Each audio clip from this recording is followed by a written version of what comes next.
KPBS On Demand is supported by Splatero, helping homeowners pay off debt by offering streamlined access to your home's equity with no additional monthly payments or new debt. Splatero provides a lump sum payment in exchange for a share of your home's future value. Pre-qualification is available at splatero.com.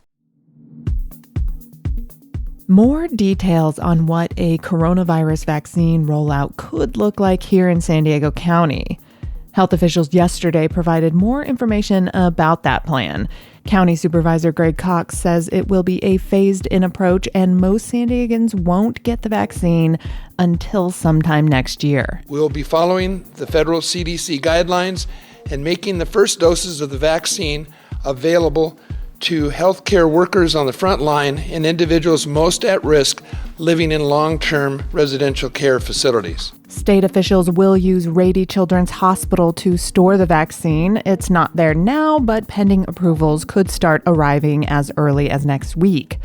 Ultimately, the CDC will determine who gets the vaccine first. COVID cases, by the way, continue to soar here and across California. Yesterday, San Diego County health officials reported over 1,200 new COVID-19 infections and 16 additional deaths. County leaders urge caution heading into the December holidays. Traveling and gathering is once again not recommended. An ugly parking lot is now a nice-looking public plaza. After months of construction, city leaders yesterday unveiled the new Palisades Plaza in Balboa Park. The project transformed the parking lot that is in front of the San Diego Air and Space Museum, the Automotive Museum, the City Gym, and the new Comic-Con Museum into a nice new public gathering place. And actually, if you look at the original plans for the park when it first opened back in 1935, this parking lot was always envisioned as a plaza. The Santa Ana winds are blowing. Damaging Santa Ana wind conditions are here, folks, and they are expected to remain in our region through the end of the week. Maybe you can hear it in my voice. I'm sneezing, and actually, I always sneeze when the Santa Anas start blowing. I know a lot of people do. And if you aren't already worrying about a possible fire because of the winds, you maybe should be. National Weather Service forecasters say a red flag warning linked to elevated fire danger is in place through the weekend. It is Thursday, December 3rd. From KPBS, I'm Kinsey Moreland in This Week for Annika Colbert, and you are listening to San Diego News Matters, a daily podcast powered by everyone in our newsroom. Stay with me for more of the local news you need.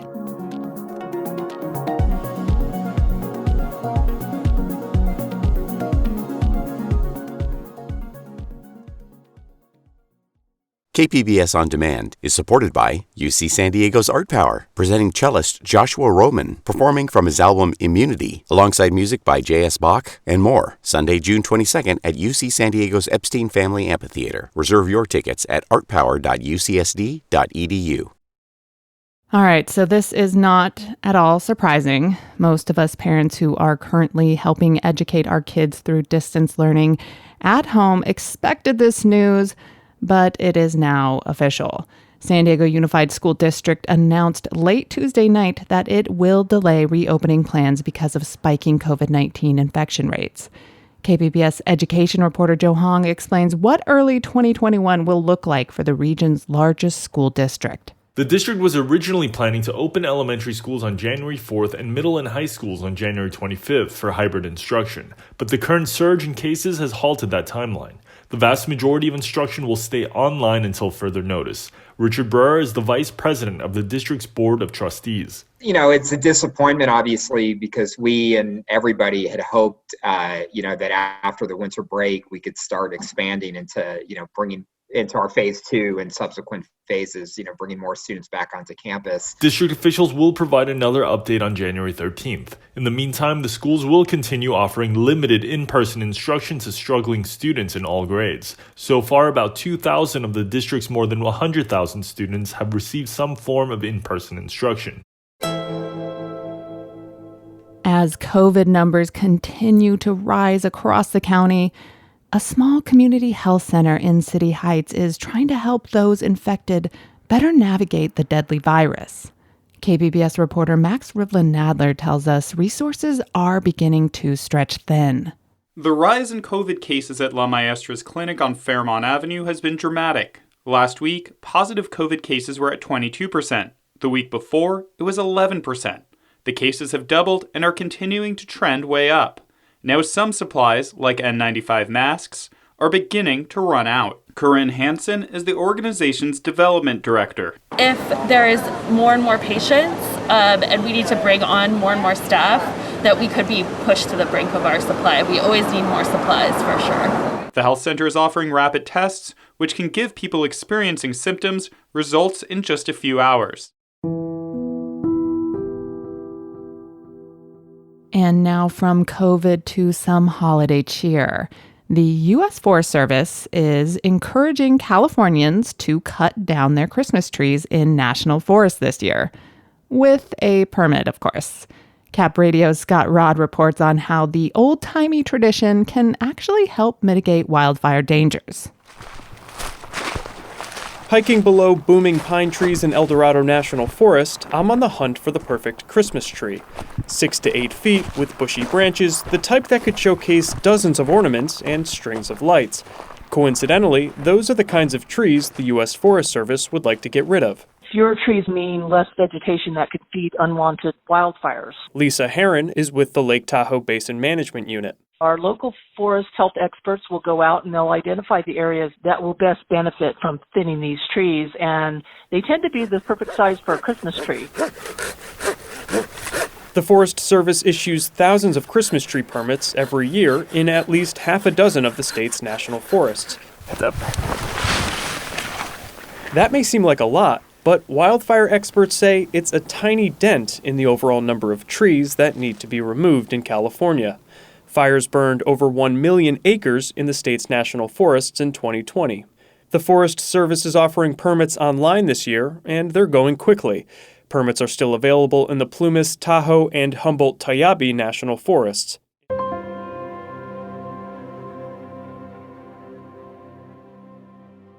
And some more holiday cheer for you. Volunteers recently made a little bit of magic happen for families in need in Vista.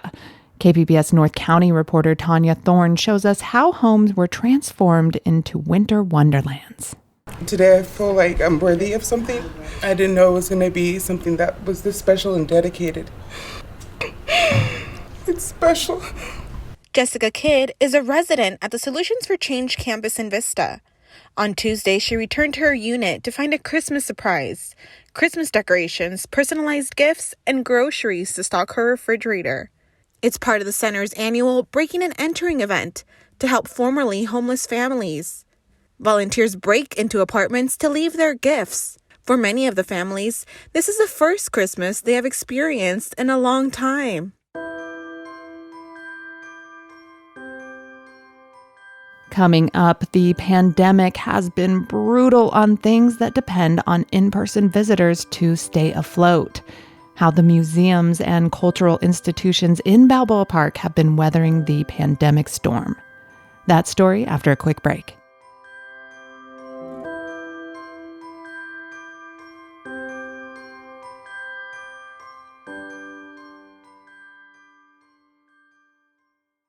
KPBS On Demand is supported by Markel Design and Remodeling, helping homeowners with their home remodeling needs. From ADUs to kitchen remodels, room additions, and custom homes, Markel Design and Remodeling can help homeowners design and build their dream homes. More at trustyourhometous.com.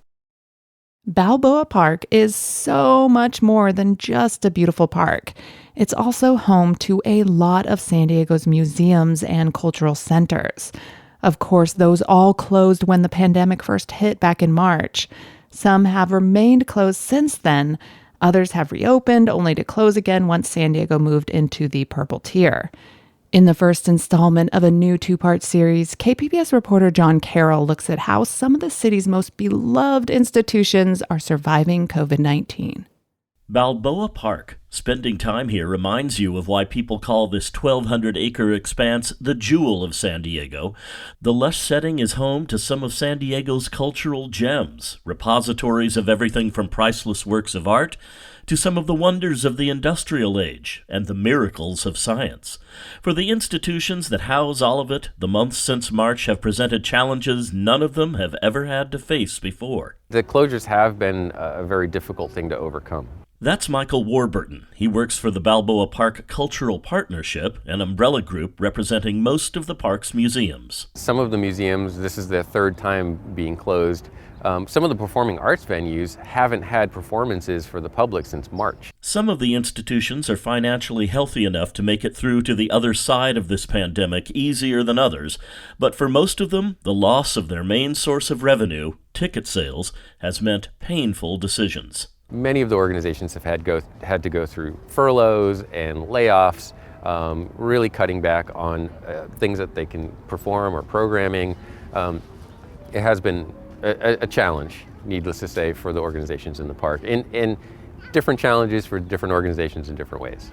It's definitely been an interesting and unique experience I never thought I would have to go through. Katie Titus began her job as the San Diego Model Railroad Museum's Marketing and Community Engagement Coordinator in June, months after the museum had closed the first time around. The fact that the museum actually hired someone well into the pandemic was a good sign of the museum's financial health, but the train's not stopping anytime soon, but we're running low on coal. The Model Railroad Museum is fortunate in one unique way. A lot of the people that work here are volunteers, folks that live and breathe model railroads. But Titus says the financial hit from being closed for most of 2020 has been considerable. Pre-pandemic, about 2/3 of the museum's revenue came from ticket sales. Titus says having that financial stream suddenly go completely dry meant museum management had to get very creative very quickly. Our membership and development manager and our executive director have worked incredibly hard to find grants and other funding opportunities, but we're still in need of donations to help close the gap from 8 months of closure. Of course, it's human nature to look for silver linings in dark times, and there are some to be found in the park. Some of the institutions here are taking advantage of the COVID downtime to do the kind of work that's really tough when there are a lot of visitors around. For example, the Timken Museum of Art, where they're doing some interior renovation work. But for now, being closed means doing things differently. Like most of Balboa Park's museums, the Model Railroad Museum has had to execute a quick pivot into the virtual world. We have 2 virtual exhibits. We have our online lecture series. We have member-exclusive events via Zoom. We had our first ever virtual summer camp, where we had campers from Pennsylvania, Florida, California, everything in between, learning how to build a model railroad. And we've even gone international, delivering distance learning programs to Canada. With news of vaccines on the horizon, plans are being made at all of Balboa Park's museums and other attractions to reopen. But for now, just this place, the stunning beauty of Balboa Park, makes it a great place to spend some time. The Cultural Partnership's Michael Warburton. If there's any place centrally located in San Diego where you can safely distance and enjoy gardens and a nice day out, this is the place. Even with its beloved institutions closed, this is still the jewel of San Diego.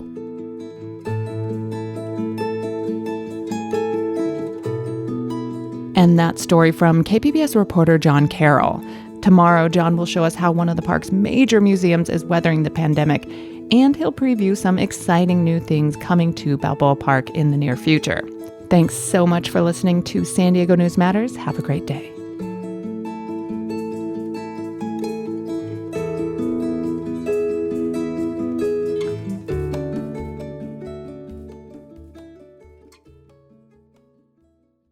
KPBS On Demand is supported by Paint Care, offering households and businesses in California more than 800 leftover paint drop-off sites for recycling.